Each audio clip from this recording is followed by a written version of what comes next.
Tumsifu Yesu Kristo. Na Mungu ni mwema na kila wakati. Ninyi ni wema. Sio kila wakati Ukisema yeye ni mwema kila wakati, wewe uende kwa baugamo. Kwani Mungu ndiye mwema kila. Basi wa Kristo wapenzi, leo ni siku kuu, ni siku muhimu sana. Siku tumekusanyika kutoka kila pembe ya jimbo kuu letu la Nairobi kusherehekea siku yetu ya Family Day ya kila mwaka. Tumekusanyika pamoja kutoka parokia zetu, jumuiya zetu, vigango vyetu, mashirika ya kitume, shule na familia, kutangaza ukweli mmoja, kutangaza jambo moja tu, la kwamba sisi ni kitu moja katika Kristo. Sisi, licha ya utofauti wetu, sisi ni familia moja katika Kristo. Na Mtakatifu Paulo husema katika Kristo hakuna Myahudi au Myunani. Siku ya leo tunaalikwa kutafakari. The theme of today ni utukufu kwa Mungu aliye juu zaidi na amani duniani, kuongozwa na Kristo, kujenga uongozi wa amani na uaminifu. Basi katika hii mada ya kichungaji ya jimbo letu kuu wakati huu, na hii theme au mada hii inazungumza moja kwa moja maisha ya jimbo letu kuu. Inatupa changamoto, challenges, kila mmoja wetu. Kila muamini aliyebatizwa ana hii changamoto. Kwanza, kuwa chombo cha imani, to be instrument of peace. Kuwa mwanafunzi mwaminifu, faithfulness, na kiongozi mtumishi kwa mfano wa Kristo. Mtumishi kwa mfano wa Kristo. Kristo ndiye model wa uongozi wetu. Pia inatualika kujiuliza maswali mbalimbali. Kwanza, swali la kwanza: je, tunakuwa kanisa la aina gani? Ni swali kuhusu utambulisho wetu, about our identity, as we heard from the Archbishop. La pili, je, parokia zetu zinakuwa nyumba ya kweli za kweli za amani? Na la tatu, je, jumuiya zetu ndogo ndogo za Kikristo sina maeneo ambapo watu hukutana na Kristo na kupata undugu kweli? Tukiangalia masomo ya leo, na sasa somo la kwanza la Yoshua bin Sila, pengine tunaweza kupata majibu. Bin Sila anatuambia kwamba hekima si kitu tunachorithi moja kwa moja, lakini hekima lazima itafutwe kwa uvumilivu. We must look and search and work for wisdom. Hekima ipendwe kwa undani. Hekima ikubatiwe kwa moyo wote. Sirach mwenyewe anazungumza kufuata hekima tangu ujana wake na kugundua kwamba iko furaha yake. Hekima hii kutoka kwa Mwenyezi Mungu ni kubwa zaidi kuliko mafanikio yote ya binadamu. Kama tujuavyo, maarifa ya mwanadamu yanaweza kujenga miji. Kama hapa Nairobi tuna mijengo hapa kubwa sana.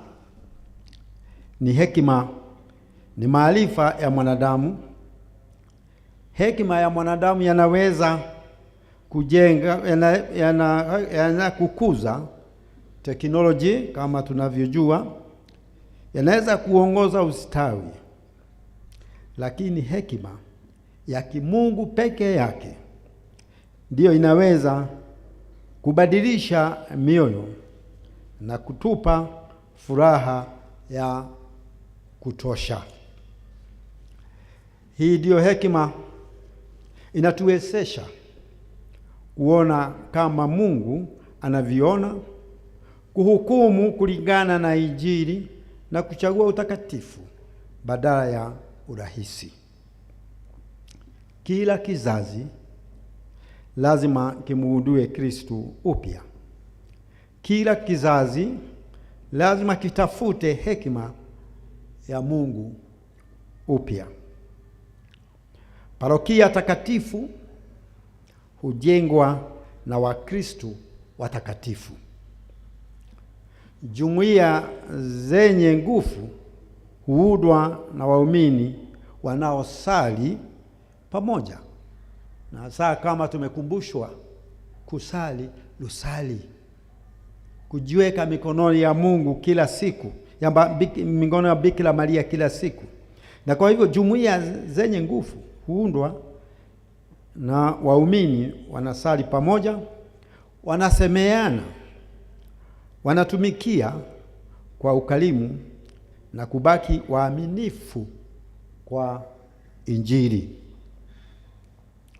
Basi tukiangalia katika somo la pili, somo ya Mtakatifu Yakobo, anaendeleza ujumbe huu zaidi na anauliza swali. Yakobo, kama tulikuwa tumesikiliza somo la pili, sijui ni wangapi wamesikiliza. Nikiuliza sasa turudie somo la pili, sijui ni wangapi wamepata vizuri. Kwa hivyo Yakobo anauliza, ni nani kati yenu aliye na hekima na ufahamu? Mtakatifu Yakobo haulizi ni nani mwenye ushawishi. Haulizi ni nani mwenye utajiri kuliko wengine. Haulizi ni nani msomi, ni nani ana doctorates na degrees.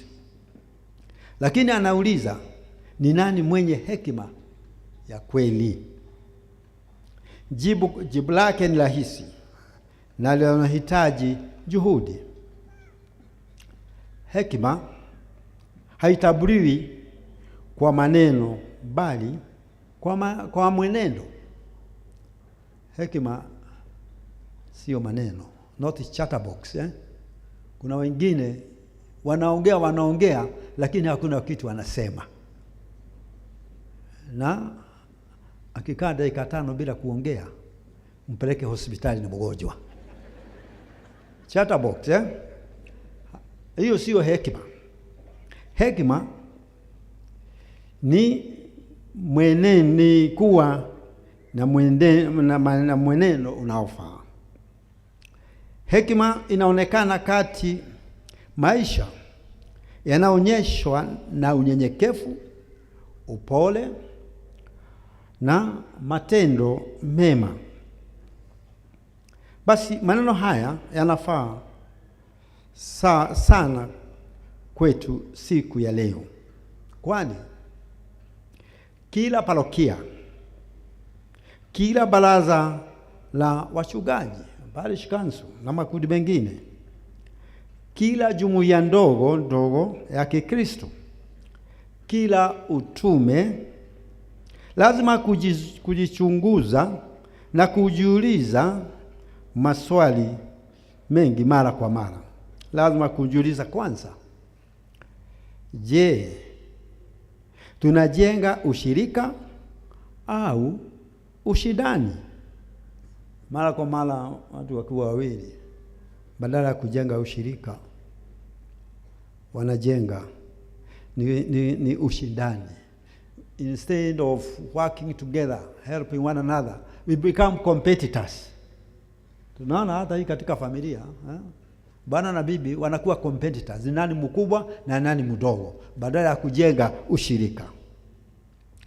Je, tunasherehekea vipawa vya wengine au tunaona wivu kwa mafanikio yao? Kuna wengine hawataki kuona wengine wakifaidika. Wewe ukionekana umeenda vizuri, unawekwa chini, unakaliwa. Unaenda wapi? Kaa chini. Je, tunatafuta manufaa ya wote au tunajali zaidi maslahi yetu wenyewe? Kwa parokia, kweli kama parokia tunafikiria hasa juu ya diocese nzima, au tunafanya parokia ni kama property yako na wewe pengine father anjipasa askofu wa hapo Tunaangalia maslahi hata ya parokia zingine. Kisha Mtakatifu Yakobo anatupa kile kinachoweza kuitwa portrait. Kiswahili na Kiswahili sio rahisi sasa. Portrait ni Kiswahili. Wewe ndio tafuta ujue ni nini. Portrait ya uongozi halisi wa Kikristo. Hekima ya mbinguni safi, yenye amani na pole, kwa sababu imejaa rehema na matunda mema, sio na upendeleo. Na kwa mimi ningetaka tufikirie kwanza fikra jinsi jibu kuu letu lingekuwa kama kila parokia ingeonyesha sifa hizi, these qualities. Ningetaka kufikiria mabaraza ya kichungaji ambayo yanasikiliza badala ya kabla ya kufanya uamuzi. Even our leaders, kama kwanza wanasikiliza badala ya kutoa uamuzi. Fikiria huduma zinazojulikana kwa ushirikiano badala ya ushindani. Fikiria katika hii jimbo letu, kama shule zetu zinazounda vijana si tu kwa mafanikio ya kitaaluma, bali kwa kuwa na wanaume na wanawake watakatifu. Ngeta ufikirie kila jumuiya ndogo ya Kikristo kuwa mahali ambapo hakuna mtu anayehisi ameshaurika, ambapo mizigo hushirikiwa, na ambapo amani inalishwa kupitia sala na utunzaji wa pande zote. Wakristo wapenzi, hili ndilo kanisa ambalo Kristo anatamani. Hili ndilo kanisa ambalo maanda yetu ya kichungaji inatualika kuwa. Basi sasa tuache Binisila na tumwache sasa Yakobo, tunge kwa Kristo Injili. Tumesikia ya kutosha sasa ya Binisila na Yakobo. Katika Injili, Yesu baada ya kuwalisha umati wa watu, wanafunzi wake walienda mbele yake, walienda kwa mashua huko Yesu akiondoka kwenda mlimani kusali, na giza lipoingia, wanafunzi wake walijipata peke yao wakipambana na pepo kali na mawimbi mazito. Kutoka zamani wale wataalamu na mababu wetu wa kanisa huona ishara masua kama ishara ya kanisa lenyewe. Basi leo pia inawakilisha jimbo kuu letu la Nairobi, tukisafiri pamoja kama familia moja ya Mungu kupitia changamoto za wakati wetu. Na kama wanafunzi tunakumbana na dhoruba nyingi, tunazo shida nyingi. Kudhoofika kwa maisha ya familia. Maisha ya familia siku hizi yanakuwa shida sana. Najua mimi nikienda kuangalia kwa sababu sina nafasi nzuri ya kuangalia TV, nasikiliza Kayo Kamwingi. Nasikia Kayo Kamwingi. Nakwambia mambo nasikia ya familia hapo. Hasa Saturday afternoon, ya Kasuku, inaitwa Kasuku, kama Kasuku hivi. Kuna mambo mengi sana. Mimi nasema Bwana hurumia familia, kwa sababu shida ni nyingi. Lazima tuombee familia. Maisha ya familia sio rahisi, lazima tuombe. Kwa hiyo kuna changamoto nyingi: ugumu wa uchumi, ukosefu wa ajira miongoni mwa vijana wetu, matumizi mabaya ya dawa za kulevya. Vijana wamepotea, tuwaombee na tuwasaidie wapate kazi. Hayo inaonyesha ni kama pepo zina nguvu kuliko imani yetu. Kwa sababu watu wengi wanajiweka kamba. Wakristo wapenzi, Injili ya leo inatupa matumaini. The gospel gives us hope.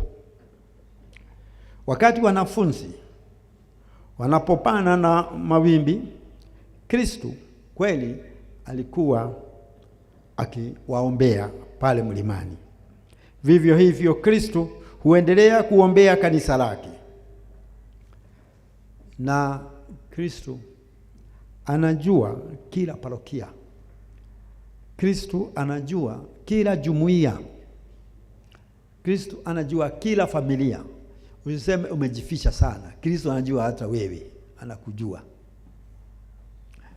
Wakati wa giza anawajia wanafunzi wake na kuhakikishia, jipeni moyo, ni mimi, msiogope. Kwa hivyo hata kukiwa na changamoto nyingi na shida nyingi na giza, msiogope. Msiogope, huu ni ujumbe wa Kristo. Msiogope. Maneno haya yanaelekezwa kwa jimbo kuu letu la Nairobi. Wakristo wapenzi, hatuhitaji kuogopa. Kristo anatembea nasi katika kila dhoruba. Lakini pia leo Mtakatifu Petro anatufundisha siri. Siri iko wapi? Petro alifanya nini baada ya kuogopa?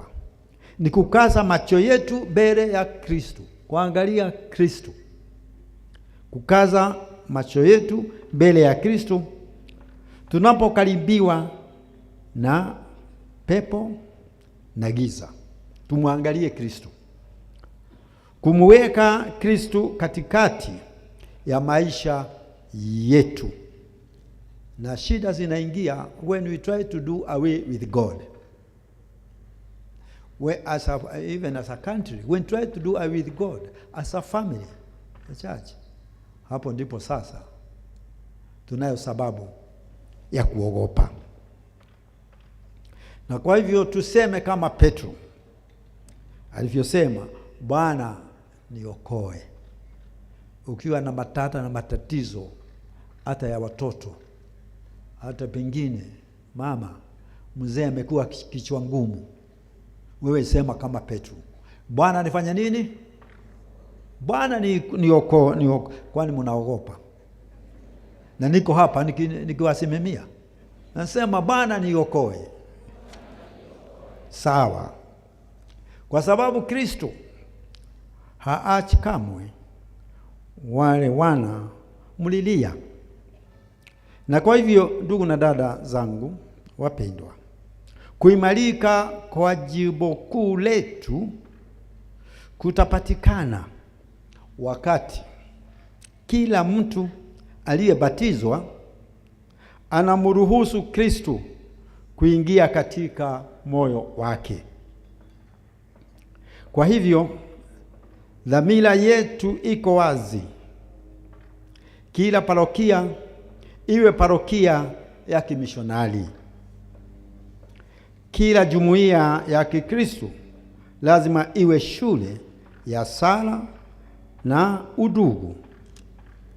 Kila nyumba ya Kikristo lazima iwe kanisa la nyumba ambapo imani huishi, sala hudhaminiwa na watoto hukutana na Kristo kupitia mfano wa wazazi. Kupitia mfano wa wazazi wao. Wazazi, tupatie watoto wetu mfano wa kumpata Kristo. Kulikuwa na hao wazazi, lakini sio ninyi, ni wengine. Ninyi hamwezi kufanya jambo kama hilo. Hao wazazi walipeleka mtoto wao huko shule ya technical school, pengine ile ya Don Bosco, na wakaambia mwalimu mkuu, mwalimu, huyu nataka umunyoroze. Huyu amekuwa mtoto mbaya sana, nataka uangalie sana. Naye mwalimu akasema, ni kweli, ni kwa sababu huyu mtoto anametoka kwa wazazi wabaya sana. Kwa hivyo watu wa kwanza kutengenezwa ni nani? Ni wazazi. Kwa hivyo wazazi tuwe mfano kwa watoto wetu. Kila mmoja wetu lazima awe mfuasi ambaye maisha yake yanaonyesha hekima iliyoelezwa na Yoshua bin Sira, utakatifu uliofundishwa na Mtakatifu Yakobo, na imani iliyoonyeshwa na Petro. Tufuate hayo wakati huu tunasherehekea Family Day. Na kwa hiyo, Wakristo wapenzi, katika siku hii ya familia ya jimbo letu, nikipenda sana kutoa shukrani kwa wote wanachangia maisha ya jimbo letu. Tunapoendelea na sherehe hii ya Ekaristia, hebu tufanye upya kujitolea kwetu kuwa familia ambao Mungu anatuita tuwe, familia yenye mizizi katika hekima ya kimungu, familia iliyoimarishwa na amani, familia iliyounganishwa katika upendo, familia inayodumishwa na imani katika Yesu Kristo. Na sasa, kwa sababu kuna baridi, sitaki kuendelea sana. Tamatisha na kabidhi hasa jimbo letu kama askofu mkuu kwa ulinzi na maombezi ya Mama Bikira Maria na Mtakatifu Yosefu, watufundishe huduma ya unyenyekevu na uaminifu. Naye Roho Mtakatifu ajaze kila parokia, kila jumuiya na kila familia hekima kutoka juu. Jimbo kuu letu la Nairobi liweze kuwa ishara ya ufalme wa Mungu. Tuwe katika mstari wa mbele hata kwa jimbo zingine. Kanisa linalotembea pamoja, kanisa linalosali pamoja, kanisa linalohudumu pamoja. Zaidi ya yote, kanisa linalopenda pamoja. Wakristo wapenzi, Mungu awabariki, awashushie baraka na ukaa nanyi milele na milele. Asanteni sana.